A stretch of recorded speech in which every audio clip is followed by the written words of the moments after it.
सबसे पहले तो मैं तमाम ऑडियंस का इस वेबिनार में इस्तकबाल करता हूँ।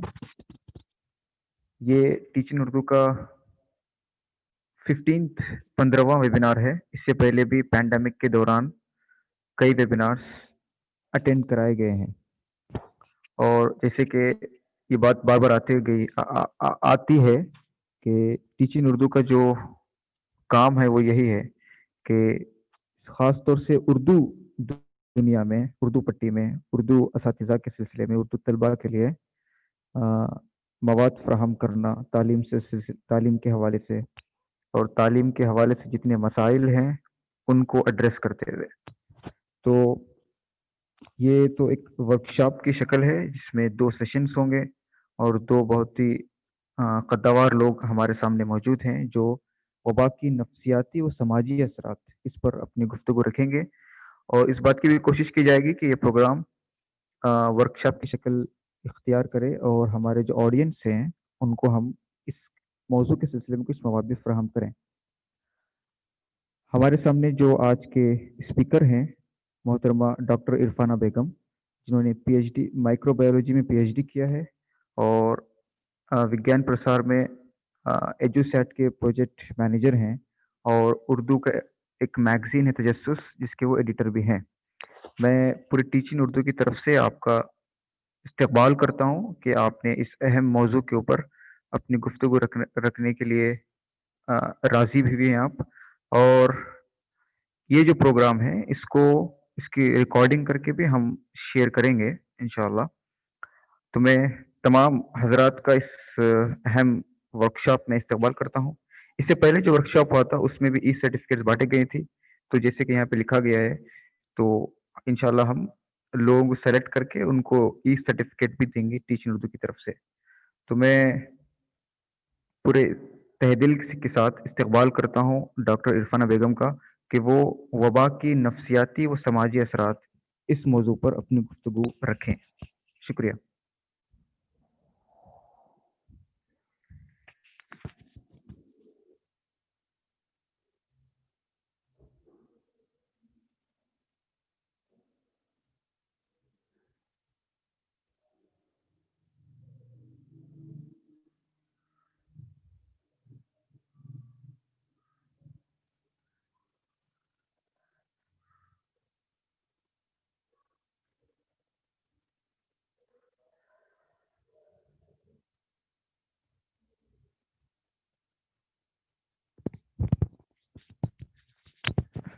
जनाब, ये इरफाना मैम से गुज़ारिश है वो अपनी गुफ्तगू रखें। मेरी आवाज़ आ रही है ना आपको?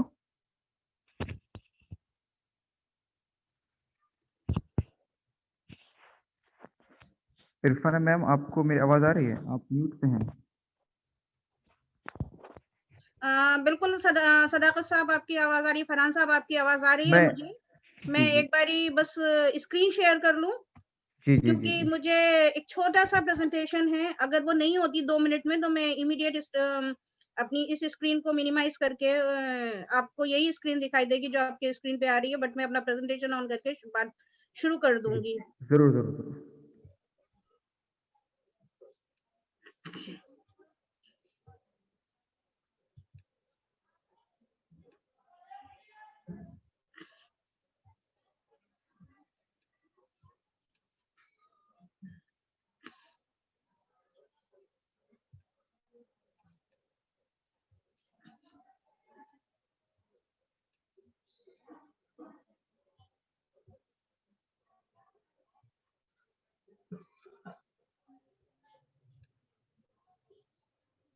ओके, शायद मैं कर नहीं पा रही हूँ। तो मैं अपनी स्क्रीन पे आपको जो है, जो स्क्रीन पे नाम आ रहे हैं वो दिखाई देंगे, बट मैं अपनी स्क्रीन पे जो हमारा प्रेज़ेंटेशन है, उसको जी। देखते हुए कर देती हूँ। बाद में आपको मेल कर दूँगी जिसको आप दिखा सकते हैं ज़रूर, ज़रूर। अपने साथियों को। जी, तो जी। सबसे पहली बात है कि हमें ये जानना बहुत ज़रूरी है। हेलो, जी, आपकी आवाज़ आ रही है साफ़। ओके। तो सबसे पहले हमें ये जानना ज़रूरी है कि हम सोसाइटी किसे कहते हैं? सोशल इश्यू पे अगर हम बात करते हैं, तो हम सोसाइटी किसे कहते हैं? चूँकि विज्ञान प्रसार में बात करते हैं, तो विज्ञान प्रसार का जो हमारा एक नाम ही विज्ञान प्रसार है, जिसका मीनिंग है विज्ञान का प्रसार, यानी विज्ञान को फैलाना। और विज्ञान खाली ऐसा नहीं है कि लैब में रहता है। विज्ञान हर इंसान में, हर तबके में, हर जगह पर होता है और बिना सोसाइटी के विज्ञान यानी साइंस की कोई अहमियत नहीं रह जाती है। तो अगर सोसाइटी पे अगर उसके क्या इफ़ेक्ट पड़ रहे हैं, उसके बारे में हम बातचीत नहीं कर पाएँगे, तो इसका मतलब है हमारा साइंस को लेके जो भी काम है, वो सारा का सारा फ़ेल होता जाएगा। तो सबसे पहले हमें ये समझना होगा कि जो सोसाइटी है, जो वो क्या है? जिसके बारे में हम बात करते हैं कि सोशल इश्यूज़ ऑफ सोसाइटी में समाज क्या है? तो अगर हम ऑक्सफोर्ड डिक्शनरी की बात करें तो ऑक्सफोर्ड डिक्शनरी ने सोसाइटी को जो डिफाइन किया है कि उसमें ये किया है कि एक सोसाइटी हम उस चीज़ को मानेंगे जिसमें जो है लोग एक ही तरह के एरिया में, एक ही मुल्क में जिनकी एक ही तरह की लगभग सोच होगी, उनको एक सोसाइटी मानेंगे। अब जब एक ही तरह की सोच है, एक ही तरह का कल्चर है, यानी कि अगर कुछ उसपे किसी तरह की कोई प्रॉब्लम आती है, तो वो भी एक तरह का ही आएगा। और जब हम सोसाइटी की बात करते हैं, तो उसमें हमारा 1 दिन का बच्चा या जिसने अभी-अभी पैदा हुआ है, उससे लेके मरने वाले तक, जिसकी अब जिसने अभी-अभी दम तोड़ा है और जिसको अभी-अभी दफनाया जा रहा है या उसको जो उनका कल्चर है उसके तौर पे उसको खत्म किया जा रहा है, चाहे वो दफनाया जा रहा हो, चाहे जलाया जा रहा हो, जो भी किया जा रहा हो, वो सारे सारे रूल्स सब पे एप्लीकेबल एक जैसे होंगे। तो ये सारा सब कुछ सोसाइटी में आता है। अब सोसाइटी में अगर हम बात करें कि सोशल इश्यूज क्या पड़े, इनमें जो कुछ जो रूल्स हैं वो सारे सोशल रूल्स होते हैं। तो हम शुरुआत करेंगे बच्चों से, किड्स एंड टोडलर्स से, कि किड्स एंड टोडलर्स पे क्या असर पड़ रहा है इस पेंडेमिक का। पेंडेमिक जब आया मार्च 20 मार्च से लगभग सारा सब कुछ अचानक से बंद हो गया और अचानक से बोला गया कल से हम घर से बाहर नहीं निकलेंगे। 1 दिन का कर्फ्यू लगा। उस दिन लोगों ने दिए जलाए, घंटी बजाई, सब कुछ किया। लोगों ने बहुत लगा कि शायद 20 दिन 25 दिन के बाद सब कुछ नॉर्मल हो जाएगा, जैसे जुकाम खांसी होती है वैसे बाहर हो जाए। लेकिन जो बच्चे बहुत छोटे थे, लगभग उसी दिन पैदा हुए 20 मार्च को, 22 मार्च को, उस पूरे एक 22 दिन के दौरान जब फुल लॉकडाउन था, तो उनमें से कुछ बच्चे ऐसे थे, क्योंकि जो ये कोविड के सिम्पटम्स थे, वो एकदम से अचानक से नहीं आए कि अचानक से आया और कहीं से एक बड़ा-सा भीड़ इकट्ठे हो गई और बोला गया नहीं ये कोविड है। धीरे-धीरे बाहर से लोग आ रहे थे या कहीं से, क्योंकि कोविड अगर साइंटिफिकली देखा जाए तो भले ही उसका नाम कोविड-19 दिया गया हो, लेकिन कहीं न कहीं ये फैमिली सार्स एंड मार्स से बिलॉन्ग कर रहा है। इसके भी वायरसेस वैसे ही हैं जैसे सार्स एंड मार्स के हैं, उनके क्राउन हैं। तो ऑलमोस्ट सिमिलर फैमिली से आ रहा है।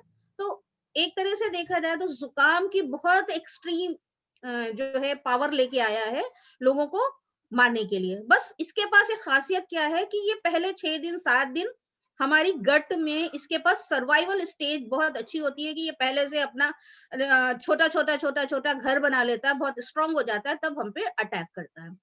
तो जो बच्चे उस 20-22 दिनों में पैदा हुए, हॉस्पिटल में जो पेशेंट्स आ रहे हैं, उनका उस टाइम तक कोई भी टेस्ट नहीं हुआ। क्योंकि उस टाइम लोगों को लग रहा था कि अरे एकदम नॉर्मल है, वो है, क्योंकि जो पेशेंट ऑलरेडी एडमिटेड थे, किसी को नहीं पता चल पा रहा था कि क्या हो रहा है।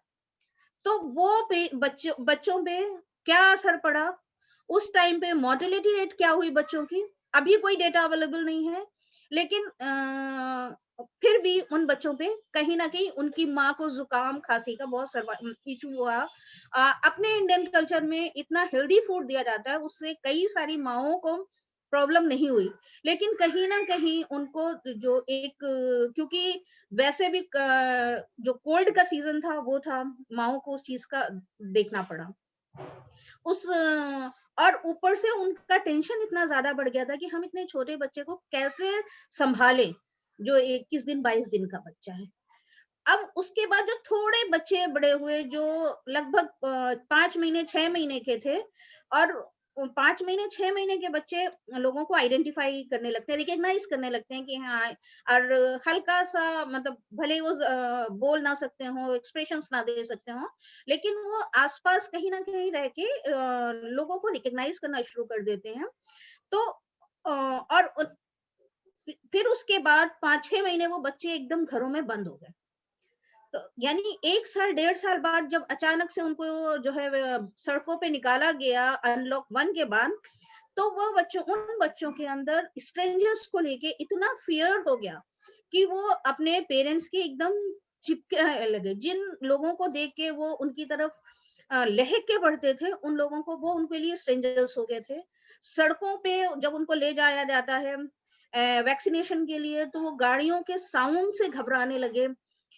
उनको अकेले में डर, क्योंकि उन्होंने जो है इस पूरे लॉकडाउन के टाइम पे वो बच्चे सारे के सारे सिर्फ अपने माँ-बाप या घर में ही जो लोग थे उनके साथ ही रहे, तो उनको अपने घर वालों के अलावा किसी भी नए आदमी को देखने से डर लगने लगा, और वो नहीं चाहते कि कोई भी नया बंदा उनके घर में आए। और या वो अभी भी चाहते हैं कि कोई नया बंदा आए तो वो इमीडिएट जो है वो छुप जाते हैं अपने पेरेंट्स के पीछे। उसके अलावा जो एक सबसे इम्पोर्टेंट चीज इन बच्चों में कमी आई है, जैसे हम लोग अपने बच्चों में एक आदत डालते हैं कि जैसे जैसे बच्चे बड़े होते हैं तो हम उनमें कुछ भी खाने पीने की चीज या टॉयज देते हैं, तो हम बच्चों को शेयरिंग हैबिट डालते हैं।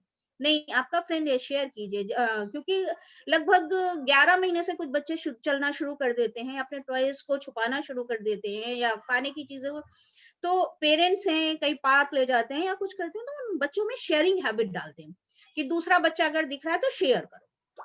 लेकिन बच्चे जो हैं वो शेयर करने की हैबिट अपनी खत्म करते जा रहे हैं। अब क्योंकि उन्हें इतने दिन उन्होंने सब कुछ अकेले अपने लिए देखा है, तो वो सब कुछ अपने लिए चाहते हैं। उसके अलावा एक सबसे बड़ा जो इश्यू बन के आया कि जिन जो इतने छोटे बच्चे, 1 दिन के बच्चे से टॉडलर्स तक में जिनमें कोविड आइडेंटिफाई हुआ है, हम ये नहीं कह सकते इन बच्चों में कोविड आइडेंटिफाई नहीं हुआ है, क्योंकि बहुत सारे केस आए हैं जिनमें इतने छोटे बच्चों का जब कोविड आइडेंटिफाई हुआ है, तो उन बच्चों को आइसोलेशन का बहुत ज्यादा प्रॉब्लम हुआ है, क्योंकि ये बच्चे अपने माँ बाप के अलावा किसी और के साथ रहना नहीं चाहते थे। तो उसके लिए इन तीनों को आइसोलेट किया जाता जा रहा है, एंड जिसकी वजह से 14 डेज या 21 डेज, जैसा कि जिसके ऊपर एप्लीकेबल है, क्योंकि कई जगहों पे सिर्फ 14 डेज आइसोलेशन किया जा रहा है, कई जगह पे 21 डेज किया जा रहा है। तो आइसोलेशन इशू भी बहुत ज्यादा दिक्कत है, क्योंकि पेरेंट्स के साथ बच्चे को पूरा कंटिन्यू उतना टाइम के लिए आइसोलेट नहीं किया जा रहा है। टॉडलर्स के साथ एक बड़ा प्रॉब्लम ये भी है कि उनका फूडिंग हैबिट, उनका जो, क्योंकि लॉकडाउन के टाइम पे उनको जो वैरायटी ऑफ फूड है वो नहीं मिल पा रहा था। उनके पास बहुत लिमिटेड फूड आइटम्स थे, तो उनका जो एक टेस्ट वो है, उनकी ग्रोथ में काफी कमी आई, क्योंकि जनरली जो टॉडलर्स होते हैं उनको प्राम में लेके या कैसे भी करके पेरेंट्स, ग्रैंड पेरेंट्स या जो भी होता है वो उनको बाहर ले जाता है ताकि बच्चे चीजों को देखें, अपने एक्सपीरियंस समझें, अपने एक्सपीरियंस से चीजों को समझें। तो वो एक सबसे बड़ा प्रॉब्लम आ रहा है कि बच्चों की एक जो समझने की ग्रोथ है वो कम हुई है। उसके बाद एक इम्पोर्टेंट चीज ये आई है कि अनलॉक होने के इमीडिएट बाद, यानी जुलाई अगस्त से एक सबसे बड़ी बात हो गई, हमारे ऑनलाइन क्लासेस स्टार्ट हो गए।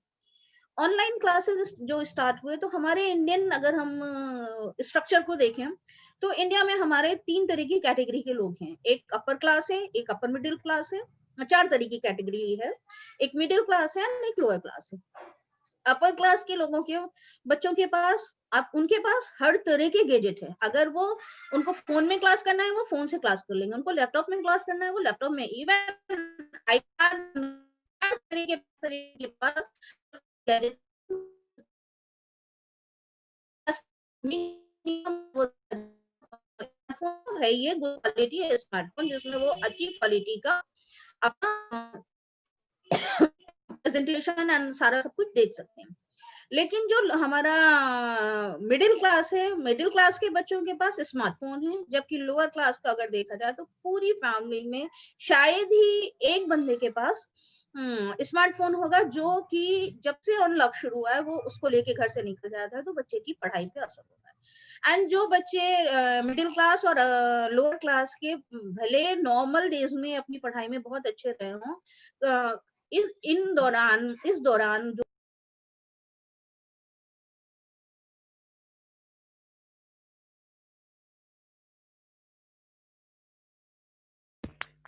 आपकी आवाज कट रही है। आपका वीडियो फ्रीज हो रहा है पूरा।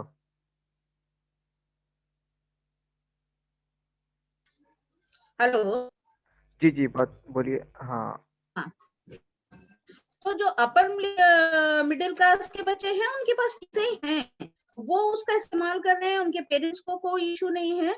लेकिन जो हमारा लोअर क्लास के बंदे हैं या जो मिडिल क्लास के बंदे हैं, उनके पास जो है बहुत कम फैसिलिटी है, जिसकी वजह से वो पढ़ाई में अच्छे होने के में पिछड़ते चले जा रहे हैं, क्योंकि उनके पास वो फैसिलिटी नहीं है कि वो ऑनलाइन क्लासेस को पूरी तरह से कर सकें।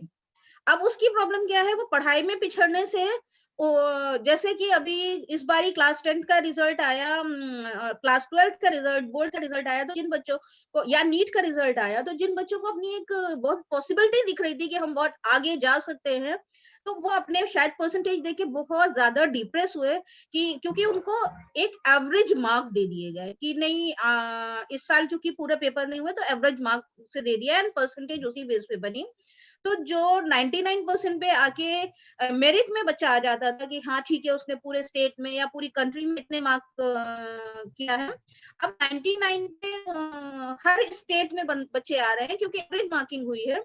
तो उस हिसाब से अगर देखा जाए तो 99% में काफी सारे बच्चे आ गए, तो उसकी जो सारे एफर्ट्स हैं वो जीरो चले गए। सिमिलरली नीट में या दूसरे इंजीनियरिंग के टेस्ट में भी हुआ।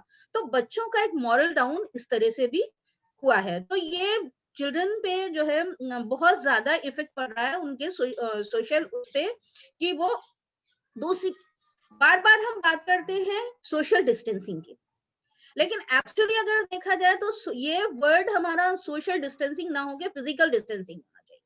क्यों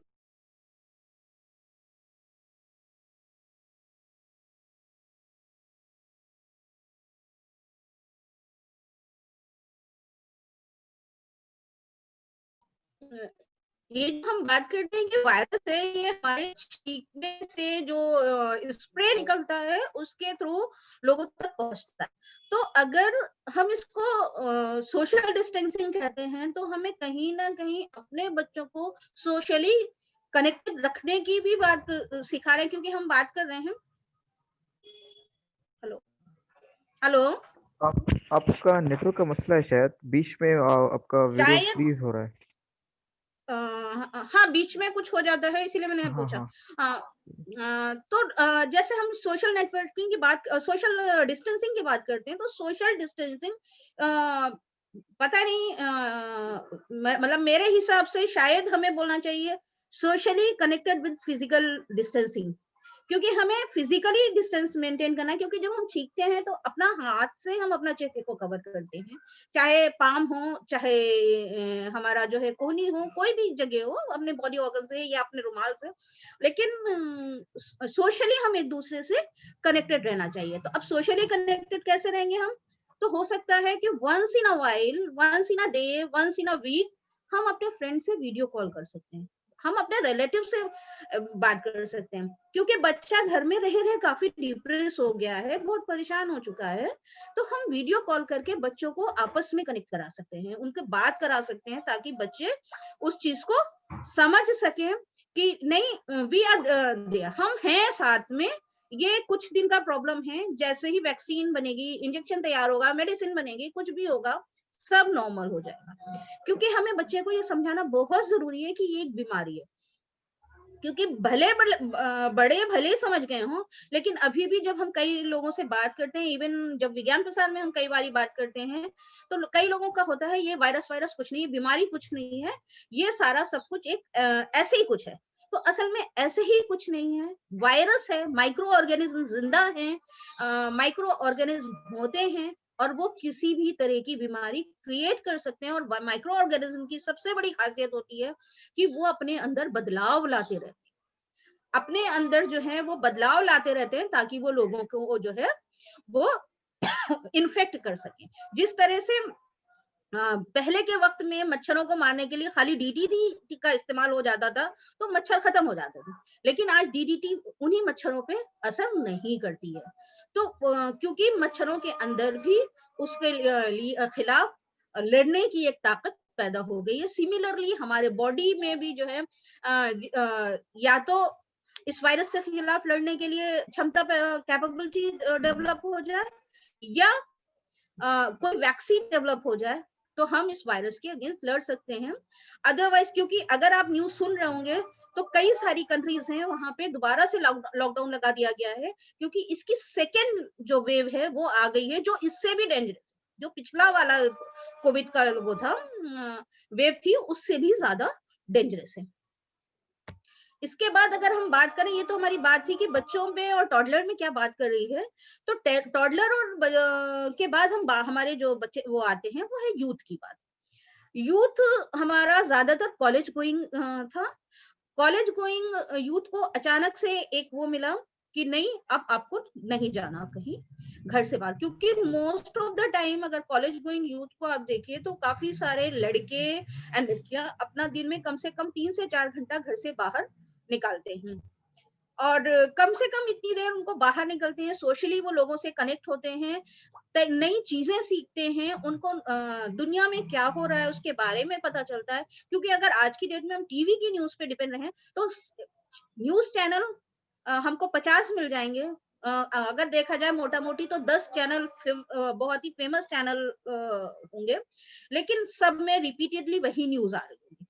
और बच्चों को, आज के जनरेशन के बच्चों को रिपीटेड न्यूज नहीं चाहिए, उन्हें कुछ करियर ओरिएंटेड चाहिए, उन्हें कुछ अपने लिए नया चाहिए। क्योंकि जब हम पहले बात करते थे तो हम हमेशा कहते थे कि ये डॉक्टर बनेगा या इंजीनियर बनेगा, लेकिन आज का बच्चा साइंस ग्रेजुएट होने के बाद भी आगे जाके वो आर्ट्स की फील्ड में अपना नाम कमाना चाहता है, वो जर्नलिज्म में जाना चाहता है, वो साइंस जर्नलिज्म में जाना चाहता है। तो आज के बच्चे अपने रास्ते खुद बनाना चाहते हैं, तो इसलिए वो नई चीजें सीखना चाहते हैं, नई चीजें बनाना चाहते हैं। उनकी आउटिंग पे बैन होना लग गया, जिसकी वजह से भले उनकी आउटिंग में कई बारी गलत संगत अगर हो जाती है, अगर पेरेंट्स नजर नहीं रख पाते, उनकी आउटिंग में गलत संगत हो जाती है तो वो गड़बड़ रास्ते पे जा सकते हैं। लेकिन एक सबसे अच्छी बात होती है कि वो अगर उनकी संगत अच्छी है तो वो बहुत सारी नई चीजें सीखते हैं। हम बार बार कह रहे हैं कि सोशली हमें जो है सोशल डिस्टेंसिंग बनाना है, तो सोशल डिस्टेंसिंग बनाने से उसका बाद बच्चे फोन पे जाते हैं तो उसमें हमें डांटना भी पड़ता है कि बच्चों को कि भाई आप अपनी स्क्रीन टाइमिंग कम कीजिए। अब बच्चे की समझ में नहीं आता, बहुत कंफ्यूजन क्रिएटिंग इशू है कि हम सोशली अगर अपने फ्रेंड से कनेक्टेड हैं तो हमें डांट पड़ी है स्क्रीन टाइमिंग कम करो, अगर हम बाहर जाते हैं तो बाहर पुलिस वाले हैं जो घर के अंदर भेज देते हैं। तो वो एक कंफ्यूजन जो बच्चे के अंदर आ रहा है उसको हमें संभालना होगा कि कैसे हम चीजों को मैनेज करें। तो हम बार बार जो बात कहते हैं कि सोशल डिस्टेंसिंग, तो सोशल डिस्टेंसिंग हमें किस तरह की मेंटेन करनी है, वो एक सबसे इंपॉर्टेंट चीज है अपने बच्चे को समझाना, वो चाहे यूथ हो चाहे टॉडलर।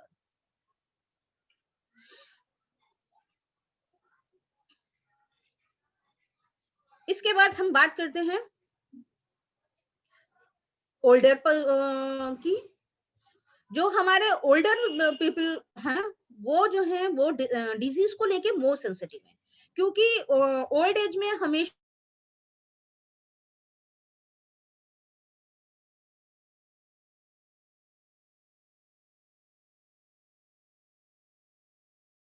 कोई भी बीमारी हो, किसी एक बंदे को फ्लू होता है तो बहुत जल्दी कफ एंड कोल्ड की पकड़ में आ जाते हैं, उनको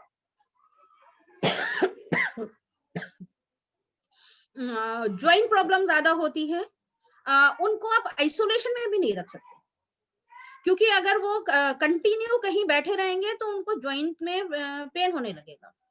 और वो कंटिन्यू एक रूम में बंद भी नहीं रह सकते, उनको फैमिली सपोर्ट सिस्टम चाहिए ही चाहिए, चाहे कुछ भी हो जाए। और ओल्डर पीपल्स के लिए उनके अलग हेल्थ इश्यूज होते हैं, किसी को शुगर का प्रॉब्लम होता है, किसी को हार्ट इश्यू होता है, किसी को किडनी का प्रॉब्लम होता है। तो हमें जो दूसरे बुजुर्ग लोग हैं, उनको उनकी दूसरी बीमारियों के साथ भी देखना पड़ेगा और उनको इस तरह से संभाल के रखना पड़ेगा ताकि कोविड का असर उनके ऊपर ना हो। क्योंकि अगर हम डेटा उठा के देखते हैं ना, WHO के जो डैशबोर्ड है उसमें जो डेटा है वो सिर्फ ये है, पूरे वर्ल्ड में कितने लोग कोविड से इफेक्ट हुए और कितने मरे। जबकि अगर इंडियन मिनिस्ट्री ऑफ हेल्थ का आप डैशबोर्ड देखिएगा, तो वहां पे देखेंगे कितने लोग इफेक्टेड है कोविड 19 से, कितने लोग मरे हैं एंड कितने लोग रिकवर हुए हैं। हमारे लिए सबसे इंपॉर्टेंट चीज ये है, ये भी देखना कि कितने लोग रिकवर हुए हैं। तो आज की डेट में इंडिया में लगभग 60% लोग रिकवर हुए हैं कोविड 19 से। ये एक बहुत अच्छी जो है इंपॉर्टेंट इंफॉर्मेशन है, रिसेंट अभी 10 दिन पहले की इंफॉर्मेशन है कि 60% लोग हमारे रिकवर कर रहे हैं, यानी कि कोविड का कहीं ना कहीं से थोड़ा कमजोर पड़ रहा है।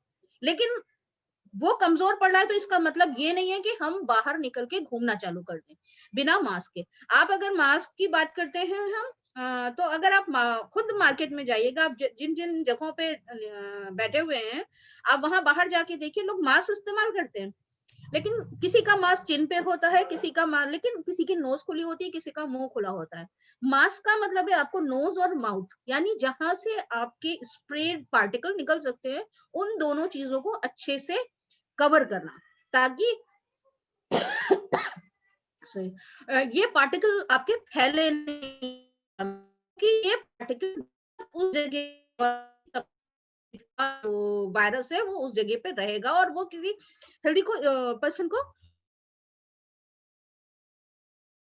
कर सकता है। तो मास्क के, और अगर देखा जाए तो लोग ढंग से मास्क ही नहीं पहनते। हम मास्क को हम मास्क को बिल्कुल जो है ऐसे मान लेते हैं कि टेक ए ग्रांट, और लोग जो मास्क इस्तेमाल कर रहे हैं वो सिर्फ इसलिए कि उनके ऊपर पेनाल्टी ना लगे।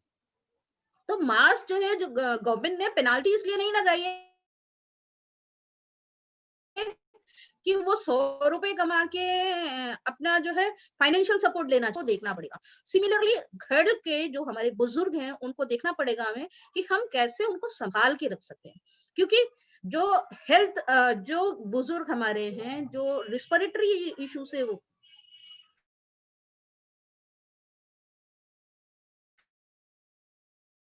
क्योंकि लोगों को कहना होता है कि माँ से घुटन होती है, माँ से घुटन होती है, डेफिनेटली हम मानते हैं घुटन होती है। लेकिन अगर हम कपड़े के मास्क लगाएं, डबल लेयर क्लोथ इस्तेमाल करें, सॉफ्ट मुसेलिन का कपड़ा इस्तेमाल करें, मलमल का कपड़ा, उससे कंपैरेटिवली जो नॉर्मल प्लास्टिक मास्क है उससे, उसके कंपैरिजन में हम जो घुटन का इशू है वो कम होगा। तो हमेशा ये कोशिश करें कि जो है कम से कम बाहर जब भी निकले हम अपने नाक और मुंह अच्छे से बंद करके रखें। अब प्रॉब्लम क्या है, इंडियन डैशबोर्ड हमने देखा, वहां हमने देखा 60% लोग रिकवर हुए हैं और सारे लोग एकदम से अनलॉक होते ही बाहर निकल आए, सड़कों पे उतनी ही भीड़ हो गई। और फिर जो एक दो लोग बीमार हैं उनसे वापस से 1 to 2, 2 to 4 करके बढ़ना शुरू हो गया। अब बुजुर्ग बेचारे शाम को के वक्त सोसाइटी के पार्क में जाते हैं, उनको वहां जाना कंपलसरी है, क्योंकि अगर वो कंटिन्यू एक जगह बैठे रहेंगे, आइसोलेट रहेंगे, तो उनको दूसरी हेल्थ इश्यूज होंगे। तो अगर देखा जाए तो कोविड से डायरेक्टली मरने वाले लोगों को नंबर जो है वो कम है, लेकिन जो ये बुजुर्ग हैं जिनकी एज 60 से ऊपर हो चुकी है और वो दूसरे इश्यूज थे, चाहे वो शुगर से के पेशेंट हो, चाहे वो जो है किडनी के पेशेंट हो, चाहे वो हार्ट के पेशेंट हो, तो उन डिजीज के असर में, क्योंकि उन डिजीज की वजह से इन बुजुर्गों की इम्यूनिटी कम हो जाती है और वो कोविड के असर में जल्दी आ जाते हैं और उनकी डेथ हो जाती है। तो इस तरह से हमें इन बुजुर्गों की हिफाजत करनी है जिनको किसी और तरह की बीमारियां हो।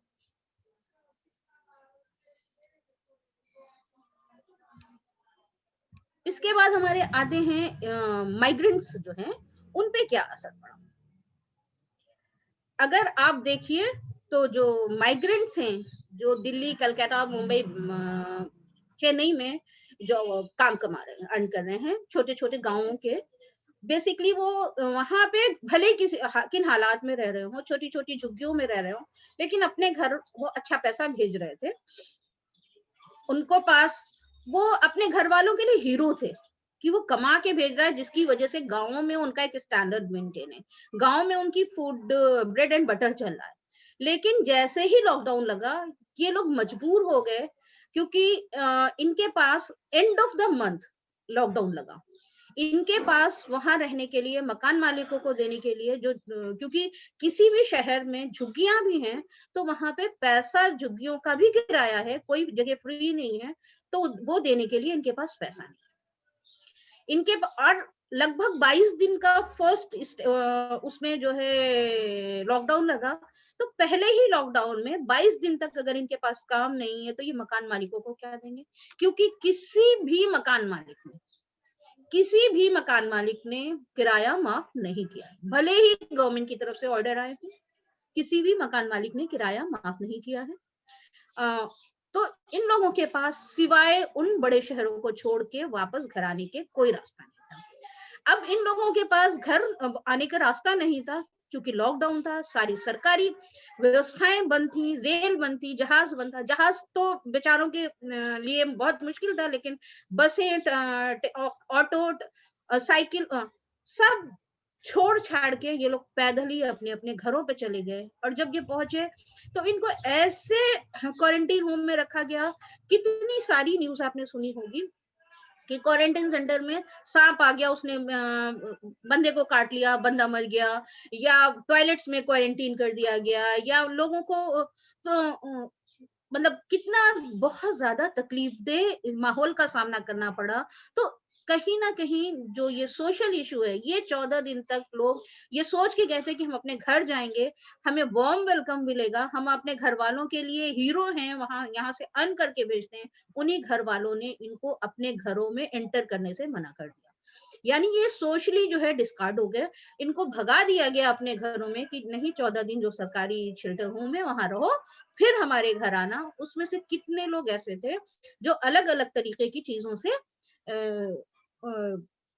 इफेक्ट हुए, और कितने लोगों की मौत हो गई। कितने लोग ऐसे थे जिनको ढंग से खाना नहीं मिला, कितने लोग ऐसे थे, और जिसने इनके सोशल जो इनका स्टैंडर्ड था उसको तो जो है हिलाया ही हिलाया, साथ में इनके मेंटल इश्यूज पे असर डाला। क्योंकि अब ये वापस उन शहरों में लौटने से डर रहे, क्योंकि 7 महीने जिन लोगों ने बेरोजगारी काटी, जिन लोगों के हाथ में बिल्कुल भी इकोनॉमी नहीं थी, जिनके पास बिल्कुल भी पैसा नहीं था, खाने पीने के लिए मोहताज हो गए थे, आज वो लोग डर रहे हैं उन्हीं शहरों में उन्हीं काम पे वापस जाने के लिए जिनको ये कर रहे थे। तो ये हीरो से जीरो बनने का पूरा प्रोसेस इनके सोशल स्टेटस को एकदम जीरो बना दिया।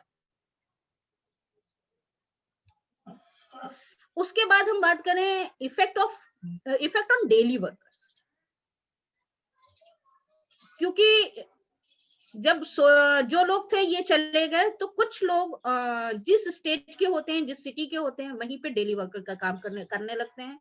कुछ रिक्शा चलाने वाले, कुछ सब्जी बेचने वाले। तो जब काम ही नहीं है तो उनके पास खाना नहीं। साथ ही साथ कुछ जगहों पे लोकल जो सब्जी या और चीजें उगाई जाती थी, जिसका अगर वो मेन सिटी में बेचते थे उनको काफी कॉस्ट मिल जाती थी, लेकिन क्योंकि अब सब तरफ बंद है, तो अपने ही नियर बाय एरिया में उनको सेल करना है, तो वो अगर वो मेन कॉस्ट ले, लोग उतने में नहीं लेंगे, तो उन्हें उसका नुकसान होगा। जितना उगाया है उतने में पैसा लगा है, तो उनको कम से कम कॉस्ट में उन चीजों को बेचना पड़ रहा था। तो जो उनके सोशल, मतलब जो चीज उनको 10 रुपए में अगर बेच रहे हैं, वो चीज अगर 8 में बेच रहे हैं, तो जाहिर सी बात है उन्हें अपने सोशल मेंटेनेंस को डिग्रेड करना पड़ेगा, अपना जो स्टेटस है उसको डिग्रेड करना पड़ेगा, तभी वो उस चीज को मेंटेन करना पड़ेगा। क्योंकि उन्हें फूड एक इंपॉर्टेंट चीज है, जिसके लिए उन्हें काम करना ही करना है, वो चाहे जैसे करे। घर एक इंपॉर्टेंट चीज है जिसके लिए उन्हें काम करना ही करना है। तो फूड एंड शेल्टर के लिए हर किसी को, वो चाहे माइग्रेंट हो, चाहे यूथ हो, चाहे डेली वर्कर हो, हर किसी को नो फूड नो वर्क वाला इशू आ गया था। तो इसलिए हर किसी को किसी ना किसी फॉर्म में काम करने की जरूरत पड़ती थी। यहाँ तक कि काफी सारे लोग जिनके बड़े बड़े काम थे, जो प्राइवेट जॉब में थे, उनके जॉब्स खत्म हो गए, उनका सोशल स्टेटस खत्म हो गया, वो आज की डेट में सब्जी के ठेले लगाने को मजबूर हो गए हैं।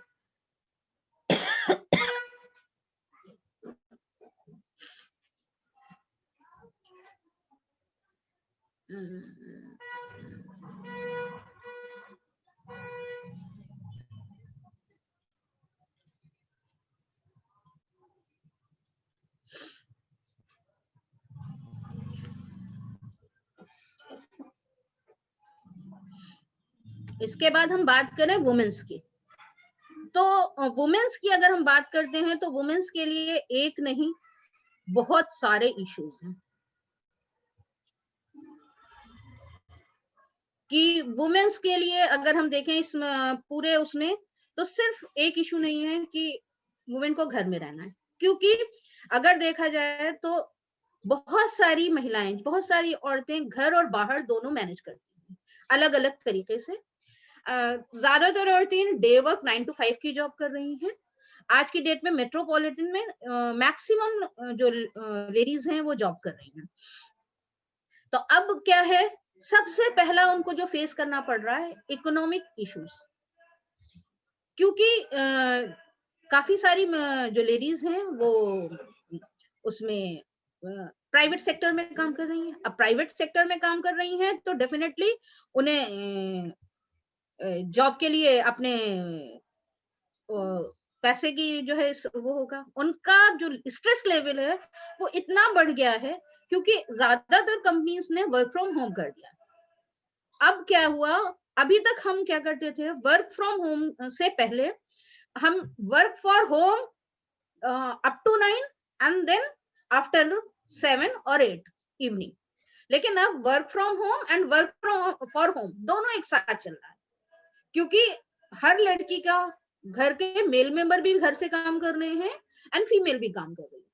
तो उस टाइम पे जो वर्क बर्डन है वो लड़कियों पे ज्यादा बढ़ गया, क्योंकि पहले सिर्फ 9 बजे तक का काम टाइम था, लेकिन अब 9 बजे के बाद जो उसका वर्क फ्रॉम होम का टाइम है उस टाइम पे भी उसको कंटिन्यूअसली बीच बीच में घर का काम करना पड़ रहा है, क्योंकि बच्चे जिनकी ऑनलाइन क्लासेस चल रही हैं वो भी माँ को ही देखनी पड़ रही हैं। ज्यादातर 90% केसेस में माँ को देखनी पड़ रही है, शायद ही बहुत कम। अभी तक मेरा जितना मैंने एक सर्वे किया है खुद उसमें सर्वे में 90% क्लासेस जो है फीमेल करा रही हैं, सिर्फ 10% ऐसे हैं जो फादर कराते हैं, क्योंकि शायद फादर्स को ऐसा फील आता है कि उनका काम ज्यादा इम्पोर्टेंट है बनिस्बत फीमेल के। मेंटल प्रेशर फीमेल के ऊपर बहुत ज्यादा बढ़ गया है घर में रहते रहते, क्योंकि उनको बार बार अपना काम भी कर देखना है, ऑफिस का काम भी देखना है, घर का काम भी देखना है, तो बीच में उठ के जाने से काम का बैलेंस वो गड़बड़ाता है। उनका जो एक्सपोजर लेवल था वो कम हुआ है, क्योंकि जो भी चीजें थी उनकी वो उसको एक्सपोज बहुत अच्छे से, जो उनका एक्सपोजर लेवल था एक, अगर आज भी हम भले ही बात करें कि नहीं हमारे यहाँ लड़कियों को बहुत छूट मिली हुई है, लेकिन फिर भी अगर जो लड़की ससुराल में बैठ के काम कर रही है तो प्रिफरेबली उसको अपने घर का काम पहले करना है, बाद में ऑफिस का काम करना है। ऐसे बहुत सारे केसेस आए हैं जहां पे अभी भी ये बोला जाता है कि नहीं, पहले 2 प्याली चाय बना दो, बाद में ये काम आप करना है। फिर उनकी हेल्थ बहुत इशू हुई है, हेल्थ इश्यूज बहुत ज्यादा बढ़ गए हैं, क्योंकि कोविड के चक्कर में अगर कोई भी हेल्थ क्यों लेके पहले अगर नजदीकी मेडिकल स्टोर वाले से या किसी भी पीएचसी से औरतें अपनी मेडिसिन ले आती थी,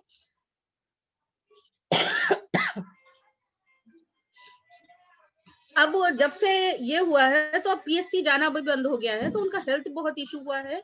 ऐसे 1 आवर पर डे वो बाहर निकलती थी, रेगुलरली बच्चों के साथ बाहर निकलती थी, वो बाहर निकलना सफर कर रहा है। कंटिन्यू वर्कलोड बढ़ने से उनके हेल्थ इश्यूज बहुत ज्यादा बढ़े हैं। और सबसे इम्पोर्टेंट जो औरतों के साथ प्रॉब्लम अब बढ़ी है वो है वायलेंस की। पहले जो औरतें वायलेंस का शिकार थी, वो जनरली क्या होता था कि घर से जब निकल जाती थी, तो वो जो वायलेंट पर्सन था, वो चाहे जो भी हो उनके घर का, उससे कुछ घंटों के लिए दूर हो जाती थी। लेकिन अभी हालात ये हैं कि 24 आवर्स उनको उस बंदे के साथ रहना पड़ रहा है। अब उन 24 आवर उस औरत को उस बंदे के साथ रहना पड़ रहा है, तो वो टॉर्चर भी उसको 24 आवर्स कंटिन्यू सहना पड़ रहा है, जो वो बंदा नहीं कर सकता। ऐसे तो वो पहले कुछ घंटे की मोहलत उसको मिल जाती थी। तो ये सबसे इम्पोर्टेंट जो औरतों के लिए नुकसान हुआ है, वो ये हुआ है कि जो घरेलू हिंसा है, वो सबसे ज्यादा बढ़ी है इस पूरे लॉकडाउन के टाइम पे। एंड स्वयं करके एक संस्था है वेस्ट बंगाल की, जिन्होंने बताया कि फरवरी में उनके पास जितने केस आए थे, उससे 70% केस लॉकडाउन के 70% ज्यादा केसेस लॉकडाउन के टाइम पीरियड में आए हैं। और ये डेटा आप जो है केबीसी के कौन बनेगा करोड़पति के एक एपिसोड में बताया था स्वयं संस्था की डायरेक्टर ने खुद।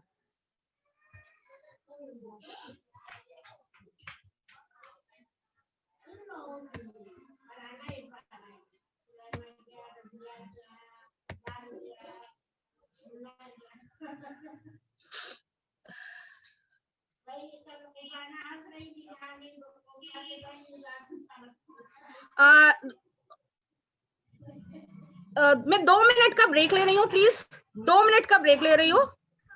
जी जी जी जी कोई मसला नहीं है, ले लें आप।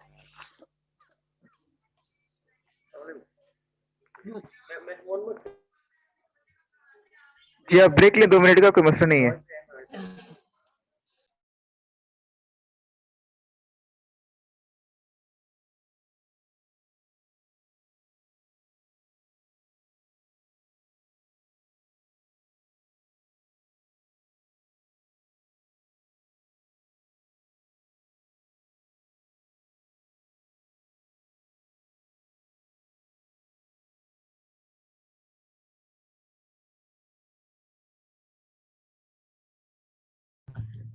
ऑडियंस में अगर किसी का सवाल है तो वो अपने सवाल चैट बॉक्स में डाल सकते हैं, क्योंकि सेशन खत्म होने के बाद हम उन सवालात पर डिस्कस करेंगे।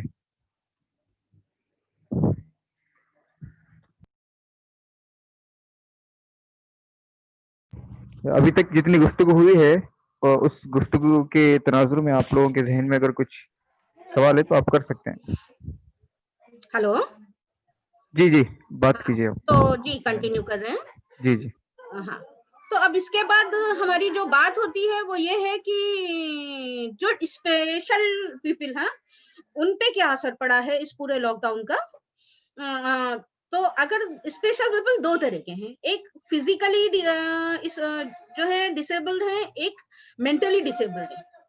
तो अगर आप फिजिकली डिसेबल को देखिएगा तो वो कहीं ना कहीं थोड़ा सा चीजें मैनेज कर सकते हैं। उनको अगर आप समझाइएगा तो वो चीजों को समझ सकते हैं, लेकिन फिर भी उन्हें कहीं ना कहीं सोशल कनेक्शन की एक जरूरत होती है। अगर मूवमेंट नहीं है तो उसको हमें मूवमेंट कराना एक बहुत इम्पोर्टेंट होता है। लेकिन अगर कहीं मेंटली आपको कनेक्ट डिसेबल पर्सन को जो है वो करना है, तो वो एक बहुत बड़ा इशू है हमारे लिए कि हम कैसे जो है उनको समझाएं। हाल ही में दिल्ली में केस हुआ था कि एक जो बच्चा था वो ऑटिस्टिक बच्चा था, जो डेली शाम को 4 बजे जो है वो अपने घर के पास के पार्क में जाता था। अब वो बच्चा घर के पास के पार्क में जाता था, तो उसे अब ये एक टाइम उसका सेट था कि नहीं, मुझे घर के पास के पार्क में 4 बजे जाना है। और जैसे ही लॉकडाउन लगा, फर्स्ट डे जब शाम को उसको 4 बजे पार्क के पास में नहीं ले जाया गया, तो वो बच्चा एक टाइम के अंदाज से घर से निकला और गेट खोल के सड़क पे दौड़ लगा दी उसने। और जब वो बच्चा सड़क पे दौड़ लगाया, उसके पीछे पीछे उसकी माँ गई, तो पुलिस वालों ने उस बच्चे को की हालत नहीं देखी, वो उसके पीछे दौड़े। और चूंकि वो बच्चा ऑटिस्टिक था, उसे कुछ नहीं समझ में आ रहा था, तो एंड उन्होंने उसकी माँ को हर्ट किया। लेडी पुलिस ने उसकी माँ को हर्ट किया। एंड बाद में जब उसने बोला कि ये बच्चा ऑटिस्टिक है, इसे नहीं पता कि जो है ये क्या हो रहा है, कि ये जो रोक लगाई गई है, क्यों रोक लगाई गई है। तो इसलिए बहुत इंपॉर्टेंट है, हमें ऐसे बच्चों को बहुत फोकस करने की जरूरत है जो मेंटली जो है स्पेशल है। और क्योंकि ऑटिस्टिक जितने भी बच्चे हैं उनको आपको देखना पड़ेगा कि आप जो मेंटल ऑटिस्टिक जितने भी बच्चे होते हैं या जितने भी लोग होते हैं वो किसी भी काम को एक पर्टिकुलर पैटर्न में करते हैं। उनका जो दिमाग होता है वो अगर वो गोल गोल घूम रहे हैं तो वो गोल गोल घूमते रहेंगे। वो अगर पढ़ने की कोशिश करेंगे, अगर वो सी बनाना चाहते हैं, अगर उन्होंने फर्स्ट टाइम उल्टा सी बनाया तो वो पूरे टाइम उल्टा ही सी बनाएंगे, आप कितनी बार करेक्ट कराइए।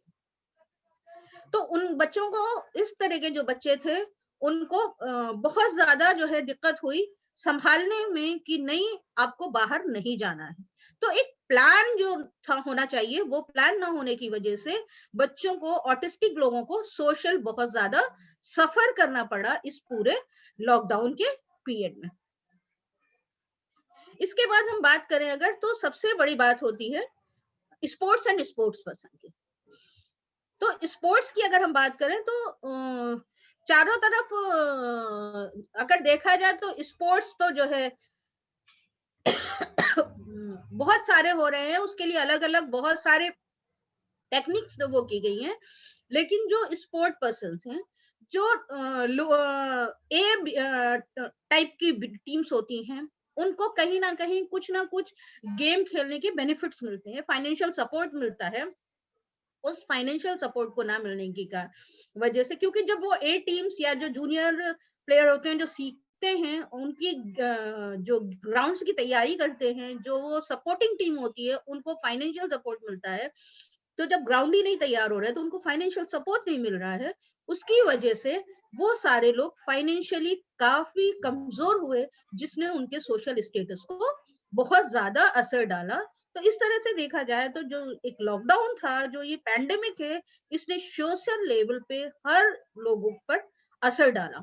तो हमें किस तरह से इन सारी चीजों से उबरना होगा, क्योंकि हम बार बार बात कर रहे हैं सोशल डिस्टेंसिंग शायद जितनी, मतलब मैं लोगों से बात कर रही हूँ या जिस तरह के प्रोग्राम में पार्टिसिपेट कर रही हूँ या जो सर्वे कर रही हूँ, मुझे जो एक सबसे इम्पोर्टेंट चीज लगी, कहीं ना कहीं हमें सोशली लोगों से कनेक्टेड होना पड़ेगा।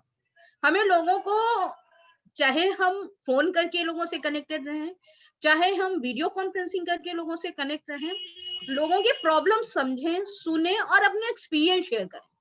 वो एक सबसे इंपॉर्टेंट चीज होगी जो लोगों को, हमको एक दूसरे की एक्सपीरियंस जो है वो शेयर करके हमें एक दूसरे के हेल्प करने में मदद करेगी।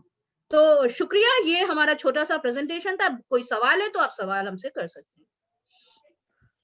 बहुत बहुत शुक्रिया आपका। सबसे पहले तो कि आपने मतलब पेंडेमिक्स के तनाजुर में जो भी नफ्सियाती मसाइल हैं उसको आपने बहुत ब्रॉडर लेवल पे काफ़ी चीज़ों को आपने लेके उसका तजिया किया है।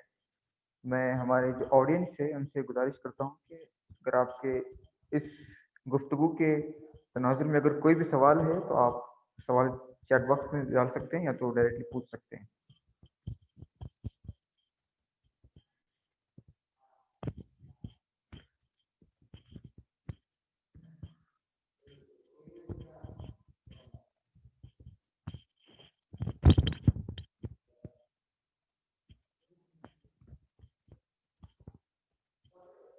एक सवाल ये मेरा ज़हन में उठ रहा था कि आपने जो कहा अ, वो बच्चे जो पैंडेमिक में पैदा हुए, तो ये जो बच्चे हैं मतलब उनके साथ ज़्यादा मसला है, मतलब पैदा होते ही उन लोगों को नफ्सियाती मसला होने लगा और बहुत ज़्यादा आइसोलेशन में रहे। और अनलॉक फर्स्ट के टाइम जब उनको बाहर निकाला गया तो फिर वो अ, डरे डरे से हैं, घबराए से हैं।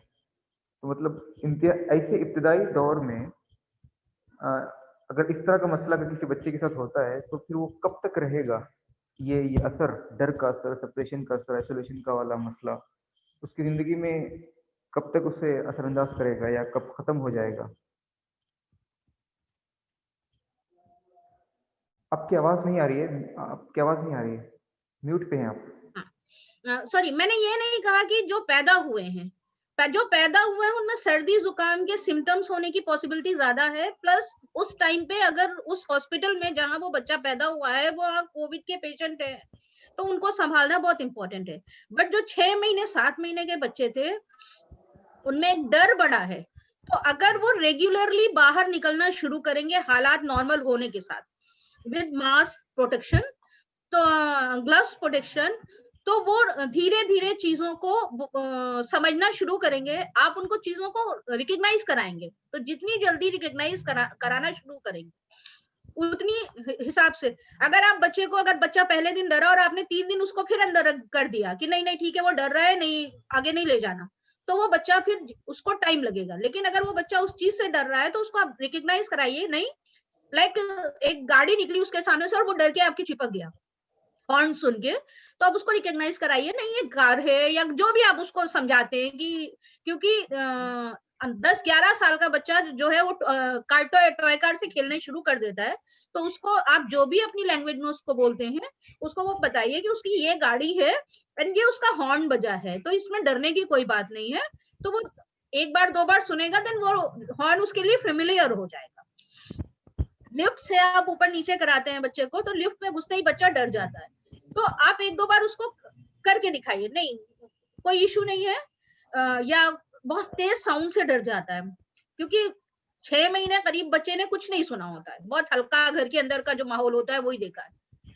तो और जी, जिन बच्चों ने जी यहाँ पे तो माँ बाप साथ में हैं। अभी तो जी स्कूल खुले नहीं हैं, लेकिन जब स्कूल खुलेंगे तो माँ बाप के साथ में नहीं रहेंगे और वहाँ पर कई लोग होंगे, तो टीचर्स उस तरह से ध्यान नहीं पाएंगे, तो फिर बच्चा मतलब एक अलग तरह की मसले से जूझ रहा होगा। हाँ, तो यहाँ पर थोड़े दिन उसको दिक्कत होगी, तो आपको उस बच्चे का, जो बहुत छोटा बच्चा है, लाइक 3 साल के बच्चे ने को आपने एडमिशन कराया है, तो आपको उसको पहले से प्रिपेयर करना पड़ेगा, क्योंकि वैसे भी नॉर्मल हालात में भी बच्चे को जब हम स्कूल छोड़ने जाते हैं पहले दिन, तो बच्चा रोता है माँ को छोड़ने में फर्स्ट टाइम में।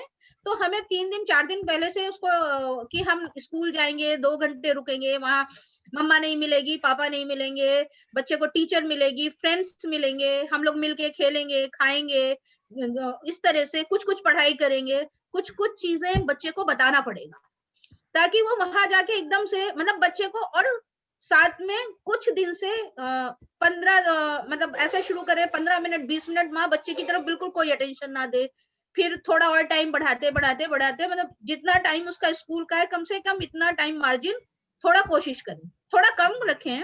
लेकिन अगर बच्चा आधे घंटे तक बिना माँ के रह लेता है, तो इसका मतलब है वो स्कूल में अपना टाइम आराम से एक्सपेंड कर पाएगा। लेकिन अगर वो माँ के छोड़ते ही माँ के लिए रोना चालू कर देता है, तो वो एक बड़ा प्रॉब्लम है। तो हाँ, सही। फिर वो टीचर को समझाने में भी नहीं समझेगा। ऐसे तो टीचर अगर आधे घंटे वो माँ के बिना रह ले रहा है, तो टीचर उसको बोलेगी अभी मम्मा आती है, कहीं वॉशरूम गई है या किचन में है या मार्केट गई है, तो बच्चा उतना देर समझ लेगा। और बच्चे को ये बार बार बताना पड़ेगा कि वहां मम्मा नहीं मिलेगी, आपको स्कूल में पढ़ाई करना है, अच्छा बेबी बनना है, तो वहां मम्मा नहीं मिलेगी, आपको बिना मम्मा के वहां पढ़ाई करनी है। वो एक इम्पोर्टेंट चीज है। जी। मैम एक सवाल मेरा है जी सर कि प्लीज। जो बड़े बच्चे भी हैं यानी 6 साल 7 साल 8 साल की उम्र के बच्चे, आमतौर जी पे जैसे खुद हम जब बच्चे थे तो मुझे याद है कि गर्मी की छुट्टियां जब लंबी होती थी और उसके बाद जब हमें स्कूल जाना रहता था, थोड़ी एक अलग फीलिंग आती थी, जी कजिन जी से दूर हो रहे हैं और पहला हफ्ता तो बड़ा अकेला अकेला सा स्कूल में। मैं ये सोच रहा हूँ कि ये छोटे छोटे बच्चे जो इतने लंबे टाइम से स्कूल से बाहर हैं जी जी और उनकी अब एक आदत हो गई है कि वो घर में रह रहे हैं, ऑनलाइन क्लासेस कर रहे हैं। जी कैसे उन बच्चों को महसूस होगा जब स्कूल खुलेंगे? माँ-बाप के ज़हन में भी एक डर रहेगा कि पैंडेमिक की सिचुएशन पता नहीं पूरी तरह से ठीक हुई है कि नहीं, गवर्नमेंट ने तो कह दिया है कि स्कूल खोल दो। तो जी बहुत सारे एप्रीहेंशन्स रहेंगे और सवालात बच्चों के ज़हन में भी रहेगा जो कि बच्चे उसको बता नहीं पाएँगे। ज़ाहिर है कि बच्चे के पास वो सलाहियत नहीं है कि उन सारे फ़ियर को वो एक्सप्लेन कर सकेंगे अपने माँ-बाप के साथ और माँ-बाप के ज़हन में भी कुछ रहेगा जो अपने बच्चों से वो शेयर करने में घबराएँगे और एक दोनों के बीच में, बच्चे और माँ-बाप के बीच में वो एक डर रहेगा कि स्कूल जाएँगे तो पता नहीं क्या होगा। वो एक सिचुएशन में आप कैसे देखती हैं कि पेरेंट्स कैसे इसको डील करें और बच्चों को किस तरह से वो समझाएँ उस सिलसिले में? हैं और भतीजी है, 2 साल के ट्विंस हैं। तो स्कूल खुल चुके हैं। बच्चों को लेते थे, अब वो घर में घुसते जैसे हैं तो वो बच्चे अपने फादर को बोलते हैं कि हैंड वॉश। हेलो। जी जी, आपका नेटवर्क का थोड़ा प्रॉब्लम हो रहा है, ठीक है, आप बोलिए अभी। जी जी जी जी, मैं ये बोल रही हूँ कि मेरे घर में 2 बच्चे हैं, ट्विंस हैं, एंड वो जनरली उनके फादर टीचर हैं। जब भी वो घुसते थे हमेशा बच्चों को गोद में लेते थे। अभी ये जस्ट उनकी सेकंड बर्थडे हुई है, एंड अभी उन बच्चों को बताया है कि बाहर से आना है तो हैंड वॉश करना है, तो घर में कोई भी घुसता है तो वो डांट के बोलते हैं हैंड वॉश। तो 6 साल 7 साल के बच्चे को अगर हम शायद ये चीज समझाएं कि बेटा हमें वापस से कंटिन्यू स्कूल जाना है, एंड क्योंकि वो बच्चा स्कूल जा चुका है, उसे पता है कि हाँ स्कूल क्या होता है। स्कूल फ्रेंड, हमारे कजिन्स नहीं मिलेंगे बट हमारे पुराने फ्रेंड्स मिलेंगे, उनके साथ हमें पढ़ाई करनी है, और हमें हैंड वॉश करना है, हमें सैनिटाइजर यूज करना है, हमें कोई चीज छूना नहीं है, हमें क्या क्या प्रिकॉशंस लेनी है। क्योंकि आंध्रा में ही शायद ऐसा केस आया है कि स्कूल खुला है और उसके बाद एक दिन में काफी सारे लोग बच्चे जो है पेंडेमिक का शिकार हो गए हैं वापस से। तो हमें प्रिकॉशंस बच्चे को सिखानी है, क्योंकि एक टीचर 100 बच्चों पे ध्यान नहीं रख सकती है, लेकिन हमें अपने बच्चे को जो सिखाना है वो हमें खुद करना पड़ेगा। क्योंकि अगर हम बच्चे को नहीं सिखाएंगे तो ना हम घर में उस चीज को ध्यान रख पाएंगे, ना बच्चा जो है, और टीचर, ये आप भी ध्यान रख लिए, आप भी 100 बच्चों पे तो शायद आपका पूरा इंटरवल, ये तो पॉसिबल ही नहीं है कि आप 45 मिनट के इंटरव्यू में जी हेलो। बच्चों का जो है हैंड वॉश करवाएं। तो घर में हर बच्चे को हमें सिखाना है कि हमें क्या क्या करना है। और अगर, क्योंकि पहले हम ये भी बोलते हैं बच्चों को कि हमें खाने की बर्बादी नहीं करनी है, तो बच्चे को ये भी अब सिखा के भेजना है कि अगर आपका खाना आपके डेस्क पे गिर जा रहा है या आपकी ड्रेस पे गिर जा रहा है, यूनिफॉर्म पे गिर जा रहा है, तो आपको खाना नहीं है, उसको वापस से जो है, जब आप लंच फिनिश कर लीजिए टिफिन में वापस से रख के लेके आना है। आपको स्कूल जाइएगा, फ्रेंड से लड़ाई नहीं करना है किसी भी तरह की बताई हेलो। जा रही है वो सारी को बतानी। जी अस्सलाम वालेकुम। हेलो। जी अस्सलाम वालेकुम मैम। वालेकुम अस्सलाम रहमतुल्लाहि व बरकातहू। जी मैम, मैं रांची से हूँ, नाम मोहम्मद निजातुल्लाह हुआ, और एक स्कूल जी है जी मदरसा फैजियाम कम प्रोग्रेसिव हाई स्कूल, तो वहीं पे जिम्मेदारी में हूँ अभी। जी मेरा एक सवाल था मैम, और जी सवाल ये है कि जी जो पहले का जो सिचुएशन था कोविड-19 के बाद अभी का सिचुएशन बिल्कुल डिफरेंट है।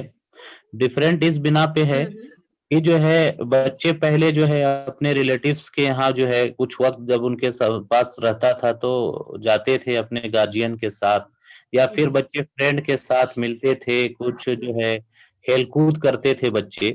जी जी सबसे मिलना जुलना होता था, एक उनका माइंड जो है रिफ्रेश होता था। लेकिन अब के हालात जो हैं बिल्कुल मुख्तलिफ हैं।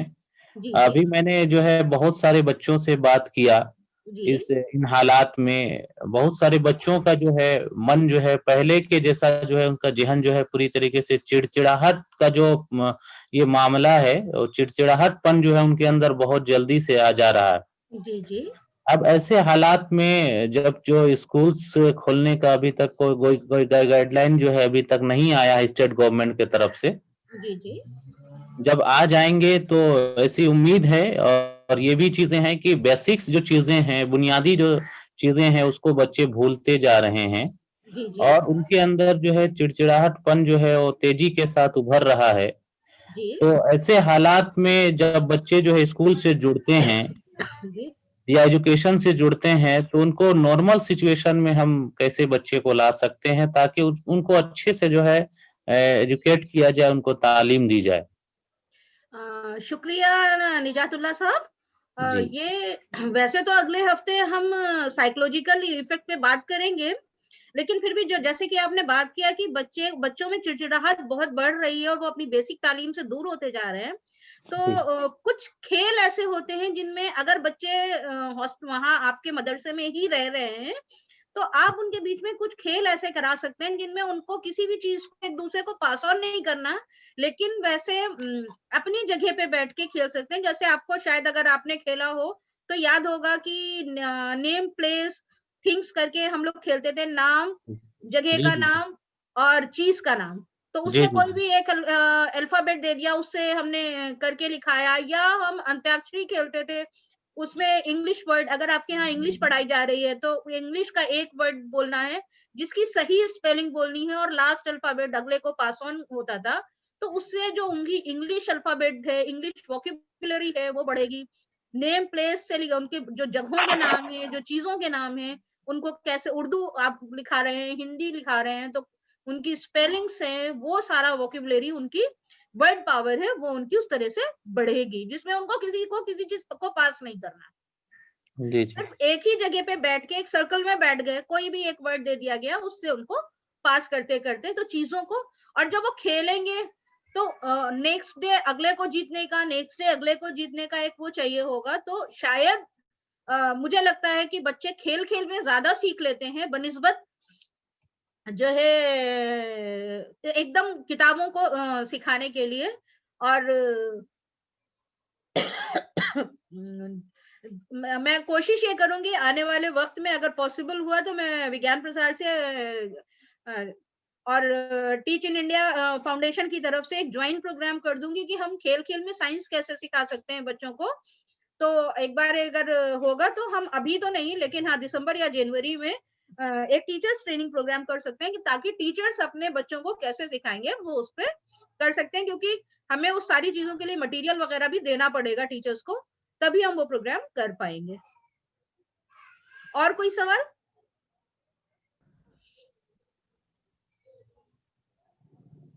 Hello, excuse me ma'am. जी बताइए।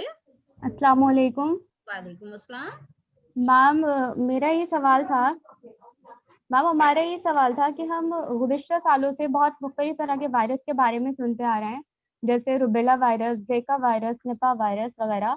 तो मैम ये जो कोरोना वायरस जो चला है, तो क्या लॉकडाउन पहले जो वायरस चले थे उनके बीच में भी लॉकडाउन को लगाया गया था? जी हाँ, पहले भी लॉकडाउन लग चुका है, लेकिन आपको अगर देखा जाए तो बहुत सारी वायरल फोटोग्राफ्स हैं 100 साल पुरानी, 100 साल पुरानी वायरल फोटोग्राफ्स दिखाई दे रही हैं जिसमें भी लॉकडाउन लगा था। लेकिन असल में जो भी लॉकडाउन इसलिए लगता है ताकि जो भी वायरस इन्फेक्शन है वो फैले ना। पहले के टाइम पे लोगों का मूवमेंट इतना नहीं होता था। पहले अगर एक मुल्क से दूसरे मुल्क एक दिन में शायद 50 से 100 लोग जाते होंगे, लेकिन आज की डेट में अगर देखा जाए तो एक मुल्क से दूसरे मुल्क 50 से 100 फ्लाइट्स जाती हैं। तो अगर देखा जाए तो लोगों का जो ट्रांसपोर्टेशन है वो बहुत ज्यादा बढ़ा है, उस हिसाब से जो वायरस इन्फेक्शन है वो बहुत ज्यादा बढ़ा है, इसलिए इस बार ये डिजीज बहुत ज्यादा लंबी चल गई है। और लोग आए दूसरे फॉरेन कंट्री से और आके अपने अपने घरों में चले गए। किसी ने अपने आप को क्वारंटीन नहीं किया आने के बाद। अगर वो अपने आप को 14 डेज क्वारंटीन कर लेते तो शायद ये चीज बहुत पहले कंट्रोल की जा सकती थी।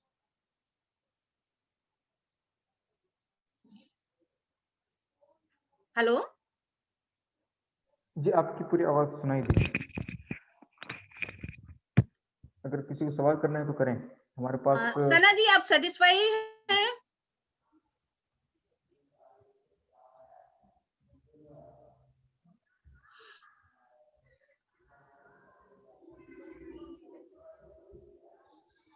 और कोई सवाल है?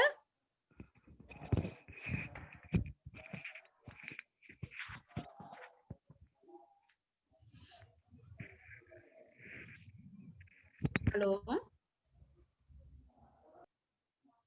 जी, हम भी इंतजार कर रहे हैं सवालात के। अच्छा, जो पार्टिसिपेंट्स हैं वो खुद को अनम्यूट कर लें और अनम्यूट करके सवाल पूछें।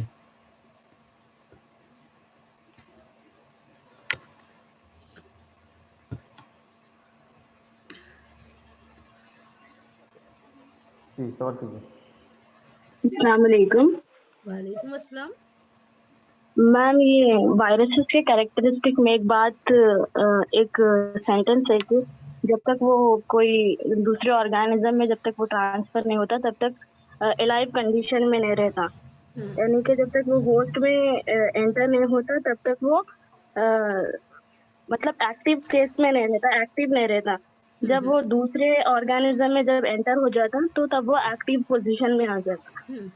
तो कोरोना वायरस के ताल्लुक से सरफेस पे वो स्वयं स्वार्स के लिए लाइव रहता, क्लॉथ पे थोड़े मतलब कुछ ड्यूरेशन दे के बताया जा रहा है कितने घंटे वो वहां पर एलाइव रहता। तो इसके ताल्लुक से मतलब हम कैसे कह सकते हैं कि वो एलाइव है out of the organisms body?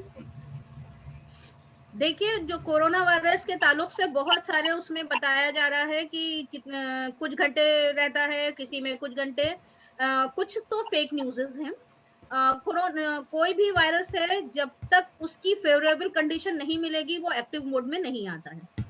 Covid की जो फेवरेबल कंडीशन है वो हमारी गट में है, यानी हमारी जो सांस नली है उसमें है, और जो इसका म्यूकस निकलता है वो बहुत हार्ड म्यूकस निकलता है, जिसकी वजह से रिस्पिरेटरी ऑर्गन्स जो है एकदम ब्लॉक हो जाते हैं, और वो वहां से, और जो कोविड है जब बंदा छींकता है या खांसता है तो उसके मुंह से निकलने वाले जो छोटे छोटे स्प्रे होते हैं उसके जरिए वो हवा में आ जाता है, और फिर हवा में वो तब तक रहता है, हवा से वो अगले के जिस्म में पहुंच जाता है। तो कंडीशन वो गट में है, जैसे कि हमने पहले भी अपनी प्रेजेंटेशन में ये बात कही थी कि हम बार बार गवर्नमेंट कह रही है कि आप जो मास्क लगाइए उससे नाक और मुंह बंद कर दीजिए, बंद रखिए, लेकिन आप देखिए लोग कहते हैं हम निकले थे और मास्क भी पहने थे फिर भी जो है हमें कोविड हो गया, लेकिन लोग मास्क तो पहन रहे हैं बट उनके नाक और मुंह खुले रहे।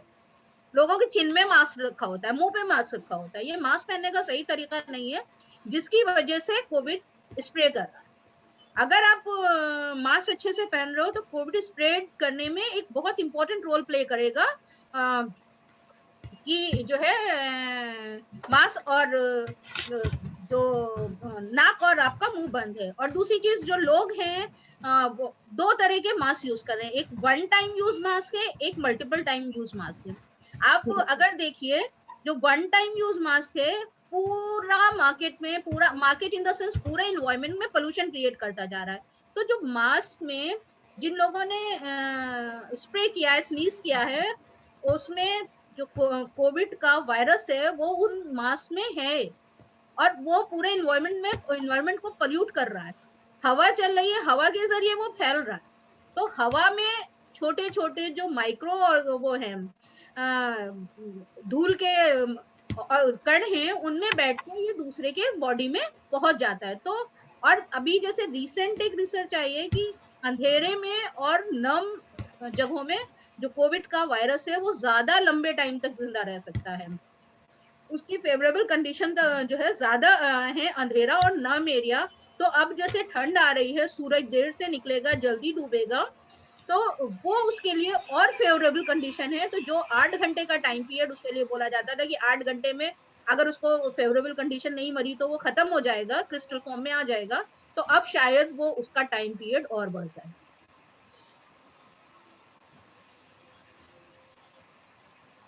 और कोई सवाल? कोई पूछे, आखिरी सवाल कोई पूछ सकता है?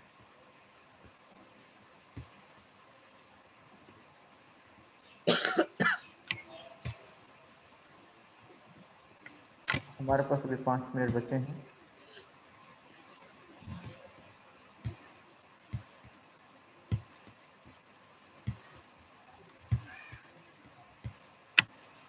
मैम मेरा एक सवाल है, मतलब इस वबा के मतलब जो पढ़ा लिखा तबका है जो अखबारों का मुताला कर रहा है और क्रेडिबल सोर्सेज से उसको साइंटिफिक इंफॉर्मेशन मिलती है, उसे तो समझ में आ रही है बातें कि हाँ ये एक ऐसी बीमारी है जो फैलती है और इससे हमें बचना है फिजिकल डिस्टेंसिंग मेंटेन करते हुए। लेकिन वो तबका जो कम आमदनी वाला तबका है, यानी जो रोज़ाना के अपने कारोबार चला करके वो गुजर बसर करता है, और उसका कारोबार इस लॉकडाउन की वजह से काफ़ी ज़्यादा मुतासिर हुआ, उसके यानी बहुत सारे उसके मसाइल हुए उसको, इकोनॉमी और दूसरे इश्यूज को लेकर के, तो उसे ये महसूस होता है कि ये वबा कुछ भी नहीं है, ये मतलब जो है हमें बस ऐसे ही धोखा दे दिया गया, हमें लॉकडाउन में डाल दिया गया और बताओ कहाँ अब तक कुछ हुआ, हम तो ठीक ठाक हैं, अब चल रहा सब कुछ।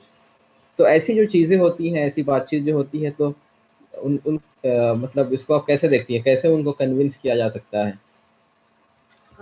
ये सवाल हमारे सामने भी कई बारी आया, तो ज़्यादातर लोगों को हमने यही समझाया है एंड इवन हमने प्रेज़ेंटेशन में भी ये बात कही थी कि जिस तरह से ज़ुकाम और खाँसी आज की डेट में कोई बीमारी नहीं है, या ट्यूबरकुलोसिस आज की तारीख में कोई बीमारी नहीं है, उसकी दवा निकल आई है, तो आज की डेट में वो कोई बीमारी नहीं।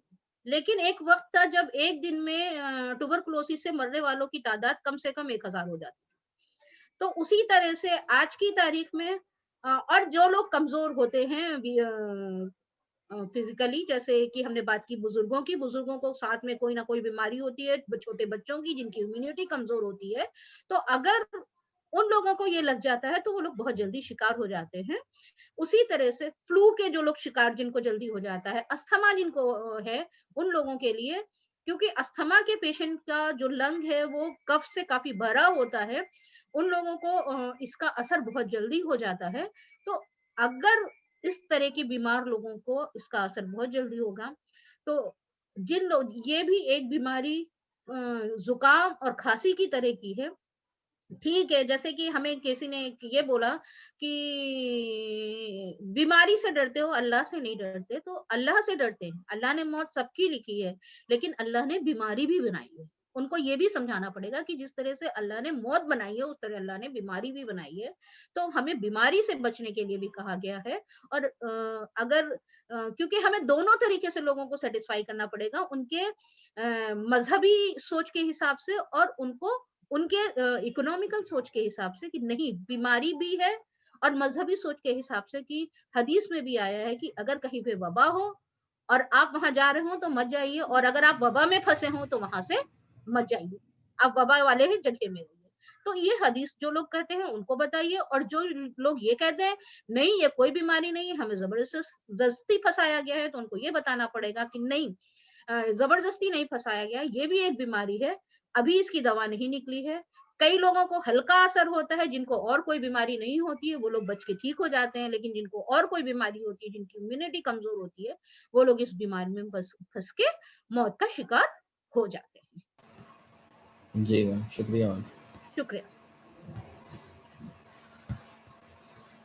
एक सवाल इधर आया है, जी सर। ये एक सवाल आया है यसा अली की तरफ से जी कि आपने कहा कि सेकेंड वेव स्टार्ट हो गई है, तो क्या सेकेंड लॉकडाउन भी शुरू होगा? देखिए, ये गवर्नमेंट का डिसीजन है, मुझे आइडिया नहीं है, लेकिन कई सारी कंट्रीज ने सेकेंड लॉकडाउन स्टार्ट कर दिया है। हमारी गवर्नमेंट क्या डिसीजन लेगी, ये तो ministry of home affairs he decide करेगी।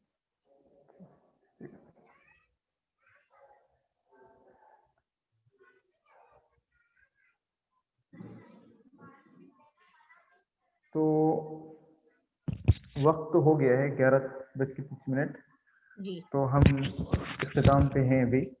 मैं सबसे पहले तो टीचिंग उर्दू की तरफ से हमारे जो आज के स्पीकर हैं जनाब इरफाना बेगम, मैं आपका पूरी टीम की तरफ से तहे दिल से शुक्रिया अदा करना चाहता हूँ, क्योंकि आपने पैंडेमिक के कॉन्टेक्स्ट में जो नफ्सियाती मसाइल हैं उसको बहुत ही ब्रॉडर लेवल पे आपने समझाया है, एग्जाम्पल के जरिए समझाया है, काफ़ी चीज़ें हमको समझ में आई हैं अल्हम्दुलिल्लाह। और ऑडियंस का भी शुक्रिया कि आपने बहुत अच्छी तरह से इंगेज किया इस डिस्कशन को, अच्छे मुनासिब सवाल भी आप लोगों ने किए। और हमारा नेक्स्ट सेशन होगा नेक्स्ट संडे को इसी मौजू के ऊपर, जिसमें हम आपसे गुजारिश करते हैं कि आप ठीक इसी वक्त इसी टाइम पर इसी प्रोग्राम को आगे बढ़ाने के लिए आप शरीक हों वक्त से पहले। और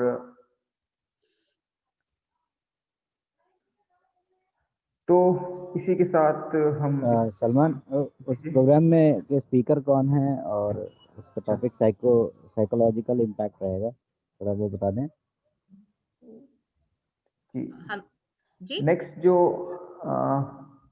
हमारे टॉपिक होगा, मतलब जो हमारे नेक्स्ट स्पीकर हैं वो हैं डॉक्टर अनंत कुमार जो MBBS डॉक्टर हैं, MD हैं, साइकेट्रिक स्पेशलिस्ट हैं एम्स के, डिपार्टमेंट ऑफ साइकेट्री एम्स के। तो वो नेक्स्ट हफ्ते हमारे इस सेशन में आएंगे, जो इसके ऊपर इसी मौजू के ऊपर गुफ्तगू करेंगे। तो हम तमाम ऑडियंस से गुजारिश करते हैं कि वो ज़रूर शरीक हों, वक्त से पहले आएँ और इस अहम सेशन को हम शरीक हों, इस अहम सेशन में। बहुत बहुत शुक्रिया तमाम हजरात का, स्पेशली हमारे आज के चीफ गेस्ट का। शुक्रिया। Thank you. ठीक है, हम इसी के साथ इस प्रोग्राम के इख्तिताम करते हैं।